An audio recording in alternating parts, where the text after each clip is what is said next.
Before we enter today's dark and chilling story, make sure to subscribe for more mysteries like this. And one question, where in the world are you watching from at this moment? Let's start our video. In the winter of 1847, 3 bodies were found sitting upright in the parlor of the Calhoun Parish Plantation house, frozen not by cold, but by terror. Their eyes, wide and milk blue, faced the hearth where the ashes still glowed faintly. Their mouths hung open, as if the screams never finished. Local papers called it a tragedy. The church refused to comment. The town buried it. But those who whispered the truth said only, the widow chose wrong. And the one she chose, finally answered back. Before the tragedy, before the bodies sat in their stiff, parlor chairs, there was the widow herself, Eleanor Calhoun, last surviving pillar of a bloodline older than the county records. Her plantation rose like a mausoleum on a hill of dying oaks. She had 2 adult sons, Thaddeus and Josiah, fragile men with trembling hands and wandering eyes. They were not cruel. Not violent. Just wrong. Something in them buckled under the weight of unseen inheritance. Eleanor believed the sickness came from imbalance, and often spoke of anchors needed for the men of her family. No one understood her meaning, until she announced she needed the one the house listens to. She meant Miriam. Miriam was unlike anyone on the plantation. Quiet, steady, perceptive. Children calmed around her, cruel men avoided her, even animals lowered their heads in her presence. Fires steadied when she entered a room. Candles lengthened. And the widow's sons, usually trembling, momentarily stilled. Stories whispered she had the blood sight. Whether true or not, the widow believed it. So Miriam was moved into the manor, into the place chosen women never returned from. The house closed behind her like a throat. Inside, the manor smelled metallic, like old blood on iron. Portraits lined the walls, ancestors with hollow eyes that followed. The brothers sat rigid at supper, staring at her with recognition she did not return. The widow inspected her like one choosing a vessel, whispering, "Perfect. She hears it." That night, Miriam's room pulsed beneath the floor as though something breathed under the boards. Thaddeus and Josiah deteriorated quickly. They moved like marionettes tugged by thin strings. Thaddeus muttered to shadows, Josiah watched doorways as if something would step through. They whispered fragments, "It's coming again, don't look at its face." When Miriam entered, they paused, freezing like prey sensing a predator behind her. "It sees you," one said. "It follows you," the other added.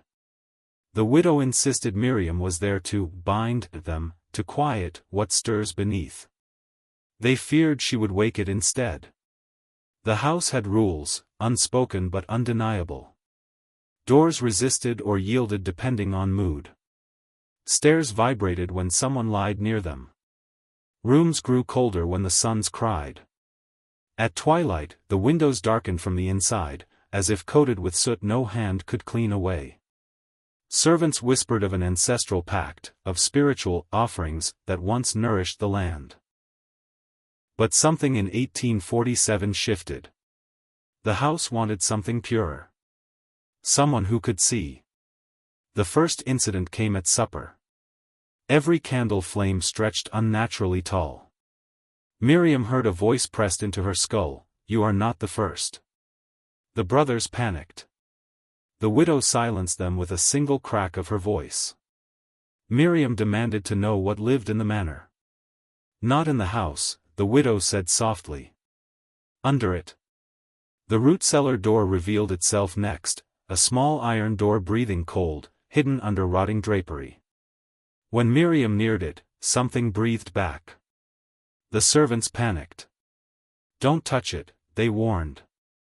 The last chosen woman opened it, and never returned. At dawn, the widow caught Miriam staring at the cellar door. She finally confessed, her family made a pact generations ago with something ancient beneath the soil. It granted prosperity and protection. In return, each generation offered a chosen, a woman with sight, whose presence balanced the fragile Calhoun men. Not a sacrifice, but a vessel. A living shield. A spiritual anchor. "You were chosen to keep my sons alive," Eleanor said. "Your calm feeds what lives below." Miriam searched for answers. She found a ledger marked with a sigil, 3 interlocking circles. Inside were names of women. Each marked chosen.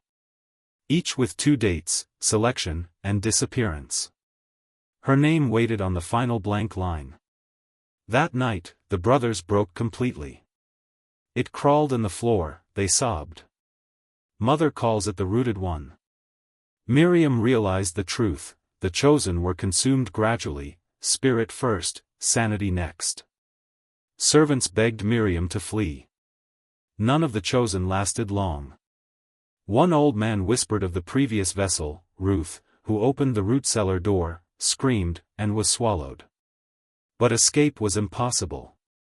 The widow watched every exit. The blood moon rose swollen. The manor darkened unnaturally. Dirt seeped from the root cellar door. Miriam's bed throbbed like something pounded beneath it. A whisper filled her mind: "You belong to the roots." The widow began preparing a binding ritual, candles circling a black stone bowl. Miriam refused. "Then we all die," Eleanor hissed. Miriam remained silent. The widow's eyes filled with desperate hatred. In the attic, Miriam found a burned ritual circle. Symbols matched the ledger. She stepped inside, and visions hit her: past chosen women screaming, the house trembling, roots writhing beneath the floor, the widow watching each woman fall. The rooted one never showed its full form. It waited for her. The next night, the house split open. Lamps shattered. Walls bulged. The root cellar door burst, spewing massive black roots dripping soil. A milky eye glimmered between them. The rooted one had risen. It lunged, but paused when it saw Miriam. The widow screamed for her to anchor it. The brothers wailed. But Miriam saw the truth. The Calhouns had enslaved not just bodies but souls, forcing chosen women to absorb the family's curse. The roots shot toward Miriam. But something inside her awakened, an ancient stillness. She touched the roots, and they recoiled, burning under her calm. "You have taken enough," she whispered. "You will take no more." The house screamed. The creature thrashed. Miriam held firm, channeling all her strength. The roots convulsed, then retreated down the cellar. The door slammed. The house collapsed. Portraits melted. Floors split. The brothers were dragged screaming into the earth. The widow lunged at Miriam, but the ground swallowed her into the darkness she worshipped. The manor imploded. Only 3 bodies remained: Eleanor, Thaddeus, Josiah, sitting upright, eyes wide, mouths open. Miriam was gone. No trace. Only the root cellar door lay beneath the ashes, burned from inside. Across it, carved in trembling handwriting: "The chosen lives."